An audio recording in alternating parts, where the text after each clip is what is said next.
What is going on, guys? Matt Downs with Daily Grind Fantasy Sports, and in this video we're going to go over how to beat PrizePicks, go over all the basics on how to play the platform, and essentially how to remain a profitable sports bettor over the long term. And for anybody who is brand new to this channel, Daily Grind Fantasy Sports is a software used to beat PrizePicks. But now let's go ahead and dive into it. Now let's first go ahead and talk about this Daily Fantasy Sports platform. When you think of Daily Fantasy Sports, the first thing that comes to my mind is going to be DraftKings or FanDuel salary cap format. And I only think this way because DraftKings and FanDuel is something that I played a lot back in the day. DraftKings and FanDuel salary-based format is where you put together a lineup every single day based on an appropriate price tag that each one of these players are assigned. And that's how you compete. You put together a lineup and then compete against other users on that platform. This is otherwise known as user versus user betting. The main difference between PrizePicks and DraftKings Daily Fantasy Sports is that PrizePicks are playing against the house, whereas on DraftKings you're playing against other users. So let's talk about this. When I put together a PrizePicks lineup or slip,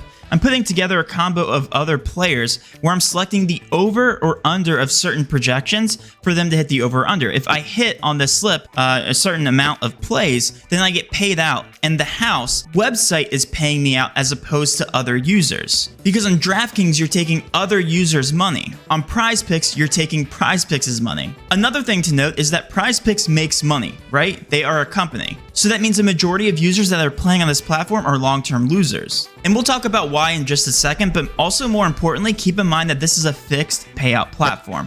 Also meaning that no matter whether you select the over or under of any projection, they never change the payout for any one of their slip types. So for instance, if I'm playing a 5 flex slip, I'm always going to get 10x return for a 5 out of 5. I'm going to get 2 times for 4 out of 5, and for 3 out of 5 picks, I get 0.4 return back. All right, but if I do a 6 flex slip, I'm also never going to see these payouts change. It's always going to be those same ones. Same thing for 4 flex or 4-man powers. It doesn't matter whatever you select. 3-man powers never change. 2-man powers never change. And one more thing to note is that there's 2 different slip types when playing on PrizePicks, right? There's your power plays, and then there's your flex plays. Power play, you lose all your money if you get one of the picks wrong in your slip. Whereas with flex plays, you still get money back based on how many specific picks that you miss. And the way that PrizePicks makes money is that they have hidden implied odds within all of these legs. You need a certain amount of percent odds to hit to break even on individual legs that you're putting in the slip. And I know that sounds confusing, but PrizePicks operates very similar to sportsbooks in the exact same way, where they have lines baked into every single one of their plays, even though they're a fixed payout platform. And our PrizePicks hack is going to be selecting what's called plus EV plays, plays that are long-term profitable based on the implied odds that PrizePicks is giving their individual legs within these slips. So let's talk about everybody's favorite slip type here, the 2-man power, where you put 2 plays together. If they hit, then you technically get 3 times return. So by taking what this would look like on the sports books, we can find out the implied odds behind this slip type. So if you look here, you put in $100, you get 300. This also implies that the parlay odds are about plus 200, and the individual bet odds are going to be minus 136. Minus 136 and some change. So if we head back here, we can basically assume that each one of these legs are going to be set to minus 136 implied odds. And what we're about to do here is we're going to go through every single slip type and determine who has the best implied odds or the easiest implied odds to hit based on exactly how they pay out. But before doing that, I would really like to encourage you guys to go ahead and hit that like button, smash that notification bell, and of course hit that subscribe button because we post plus EV videos every single day. The entire point of this YouTube channel is to simply educate our users and show them how to be profitable long-term bettors. And if you stay to the very end of this video, I'll show you exactly how to do that on PrizePicks. So now let's move on to 3-man power plays. 3-man power plays pay 5 times your initial payout. So when you put in $100, you're getting $500 back, and this implies implied parlay odds of plus 400.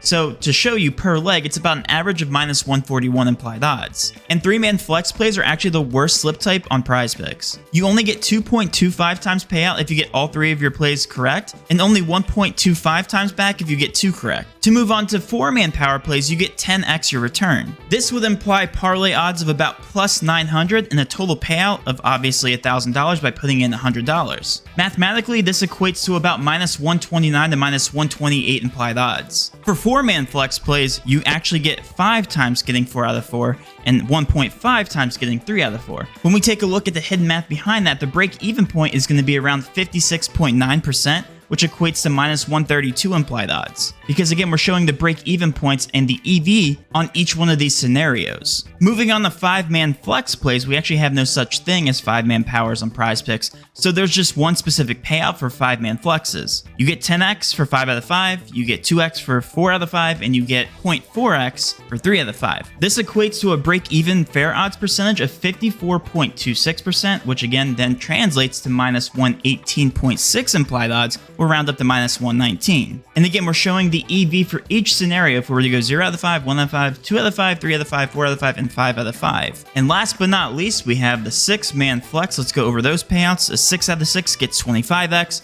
5 out of 6 gets 2x, and then 4 out of 6 gets 0.4x. When we take a look at the EV for each scenario here, we're looking at a break-even percentage of about the same as a 5 flex, 54.21%. which equates again to minus 118 implied odds. So now that we know the break-even percentages, the implied odds of each one of these slip types on PrizePicks, we can then take this a step further, right? So 2 correct plays pay out a plus 200 odds, or parlay odds as they would on the sports books, pay out 3x your buy-in, right? So knowing that information, we have a projected win percentage, a fair odds percentage of 57.75 to break even in 2-man powers.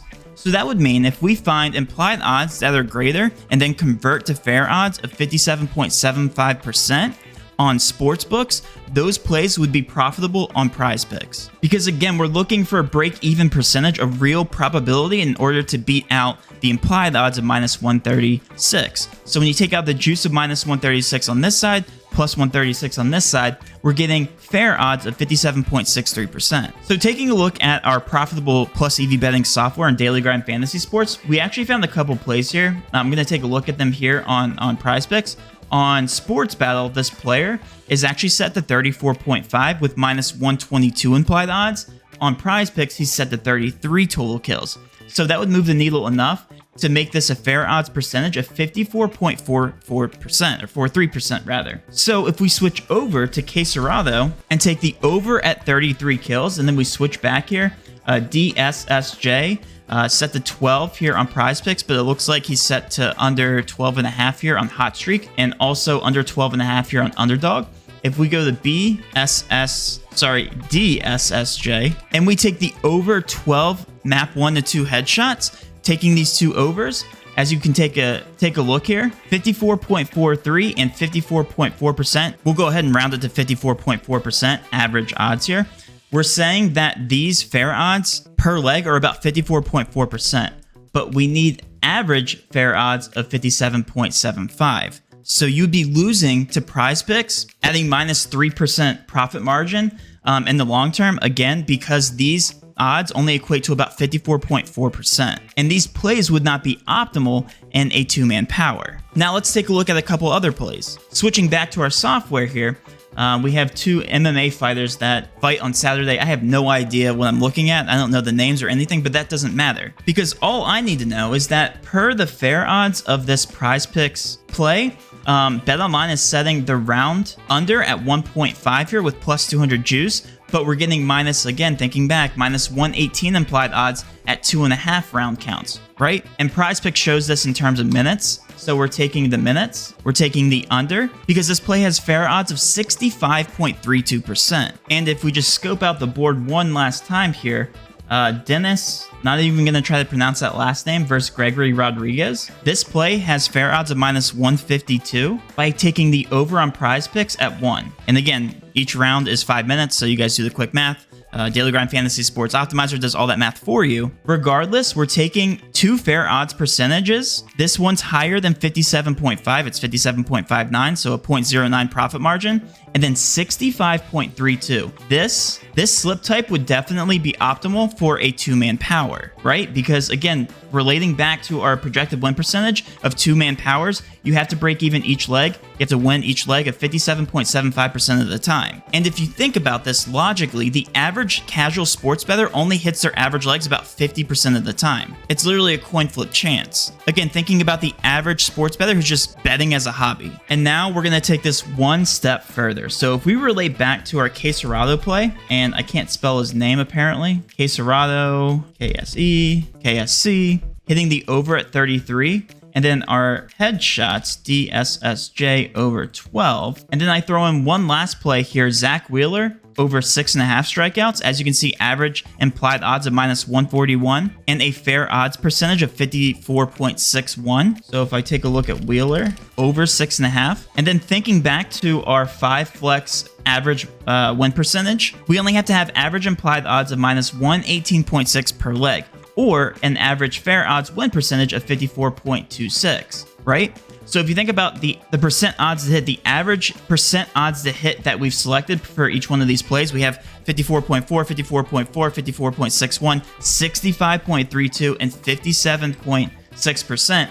The average fair odds per leg is significantly higher than 54 point, we'll round up to 3% here. And this slip would be a profitable long-term slip on PrizePicks. Now, I'm not sitting here saying that this slip will hit. That's not what I'm saying at all. I'm saying that the average percent odds to hit based on the market long term, these types of slips will keep you profitable. Remember, beating apps like PrizePicks is actually very easy if you use a system like Daily Grind Fantasy Sports. Daily Grind Fantasy Sports also offers 7-day free trials. Links are in the description. Now let's think about the math part, right? We just talked about the 2-man powers, everybody's favorite slip type to hit. 57.75% of the time you have to hit on individual legs to remain profitable.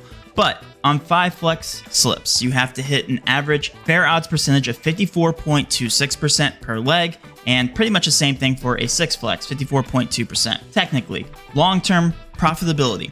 Your optimal slip type to play, as long as you can find 5 or 6 plus EV plays, are 5-man and 6-man flex plays. Because again, I just broke down the math. Based on the EV potential that we have per leg, per slip, it does not make mathematical sense to play 2-man powers in the long run. By no means am I saying that you cannot play 2-man powers. I'm saying that if you want to play the optimal way and you want to give yourself the best bang for your buck long term, you have to play 5-man and 6-man flex plays. And again, I broke down the math. The best way to find all this out and the best way to find the edge is through Daily Grind Fantasy Sports. If this video did help, please do hit that subscribe button, notification bell, and of course, smash that like button for all of our educational videos. With all that being said, have a great rest of your day, and let's cash.